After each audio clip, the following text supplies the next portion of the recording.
A standout Book 2 sale ended with record turnover, 45 lots making 200,000 guineas or more, and a sale-topping price of 750,000 guineas, the second best price ever achieved at this sale.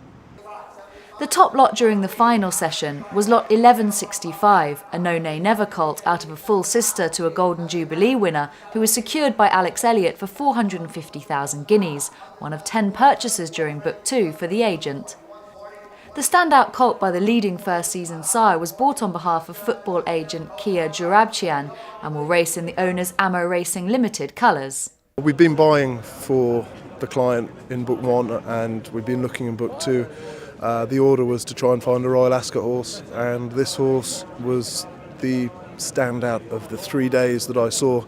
He's by a stallion that's looking superior week on week from that Scat Daddy sire line. It was a good throw for the horse. We were stretching, but it was one that we told the client we needed, and he was kind enough to go with us. The sale saw a notable pinhook result for Ballyphilip stud, who bought the colt as a foal for just €40,000. Beautiful colt, and we were looking out to buy No Nay Never. We kind of fancied him to kind of do fairly well this year, you know. So we were delighted, absolutely, you know, it was fantastic. Gorgeous looking horse. I think one of the nicest horses we've had in the farm. Probably the nicest actually since Potash. Deep, strong, great colour, great action, super temperament, and he vetted out 100%. So, I mean, everybody was on him, so it's fantastic, you know, just everything went right. And if I got half of it, I would have been over the moon, that's the fact. But I wish the purchasers all the luck in the world at him. I hope he's a very good horse, and I think he will be. Another consignment with a standout draft during Book 2 was Wotton Manor stud, who achieved their highest price of the sale on day 3 when a Dark Angel colt sold to Alistair Donald of Sackville Donald Bloodstock for 420,000 guineas.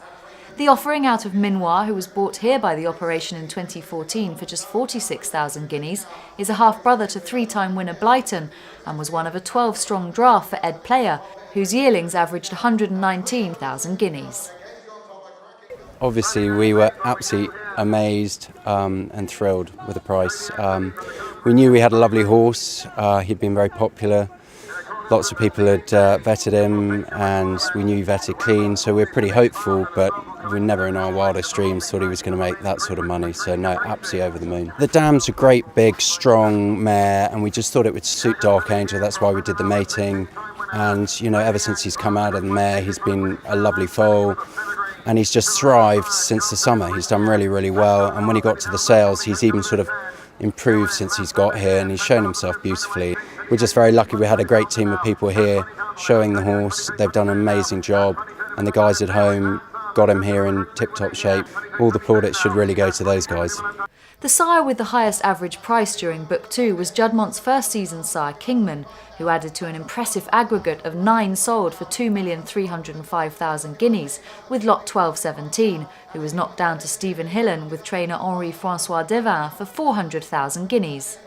The Dayton Investments bred colt, who hails from the family of champion racehorses Loup Sauvage and Loup Solitaire, was consigned by Stauffenberg Bloodstock. It was Shadwell Estate Company who ended the sale as the leading purchasers, taking home 39 yearlings in total, including lot 1210, a Lope de Vega colt from the family of Dream Ahead, who sold to Angus Gold for 325,000 guineas. Consigned by Ballyvillain stud, the offering turned an excellent profit for the operation's John Foley, who bought him from Chasemore Farm for 90,000 guineas last autumn. It's a colt by Lope de Vega that we bought from the National Stud last year for 90,000, and he was turned very nice horse, very nice foal. Came back a very nice yearling.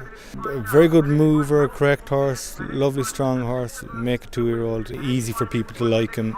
Thankfully he showed well, and look, it all worked out. It doesn't always work out, it's great when it does. Very lucky to have, you know, people like Angus Gold and Shea Camden who were so good to the industry. Like, without them we'd be lost. It's a big price for the horse. There's no getting it. It's huge, and it doesn't happen that often to me. So we're absolutely over the moon. Another son of Lope de Vega to prove popular on the final day was lot 1308, a colt out of listed winner and Group 1 runner-up Miss U2 from Hillwood stud, who sold late in the day to Jeremy Brummett for 280,000 guineas. The top price filly on day 3 was lot 1118, an Oasis dream half-sister to Group 3 winner Dibage, who added another 280,000 guineas to Shadwell's Book 2 spend of over 6.5 million guineas. The French premium qualified offering was bred by Cyril Humphreys, who knows the family well, having also bred and raced the dam's half-brother Chineur, and was consigned by Barton Stud. She's a lovely Oasis stream filly owned by a lovely chap called Cyril Humphreys, who's an art dealer. We always sell her stock. They live in France, we sell them. She came to us, she's been with us for 10 weeks. She's done really well, beautiful moving filly, and everyone just loved her at the sales, and she just went down well. I knew some of the right people were on her, but you never know. So I had a sneaking feeling it might go well, but not that well. So everyone's delighted, especially Cyril. Off to a great home, not sure on trainer yet, but Angus is a great judge and Shadwell's a great operation, so delighted and just very grateful. At the close of Book 2, Tattersalls marketing director Jimmy George gave his assessment of this year's results. It's been very much in the same mould as last week's record-breaking Book 1 of the Tattersalls October Yearling sale. Last year, as we all know, Books 1 and 2 showed enormous gains over the previous year, and we genuinely felt that would be hard to match. But yet again, Book 2, in the same manner as Book 1, has achieved record turnover. The combined turnover between Books 1 and 2 has reached pretty well 155 million guineas, which is a pretty staggering sum if you consider that it was 77 million only 7 years ago, back in 2011. So these are pretty enormous figures, have to be pleased with that. It's a real testament to the consigners who've brought some very high-class yearlings to Book 2 this year. Year after year, the top British and Irish consigners place an awful lot of confidence in Book 2. And this year as well, French and German consigners have had enormous success too. And that's a great testament to the appeal of this sale. It brings buyers in at all different levels from all over the world.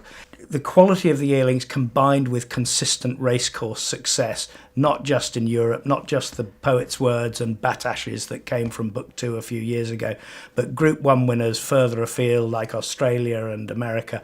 That's what the key to the success of the sale is. We've seen a number of new faces contributing at the top end of the market of Book 2 this week from throughout Southeast Asia, Australia and New Zealand, and that's a really encouraging sign and clearly demonstrates the enduring appeal of the best of European stock.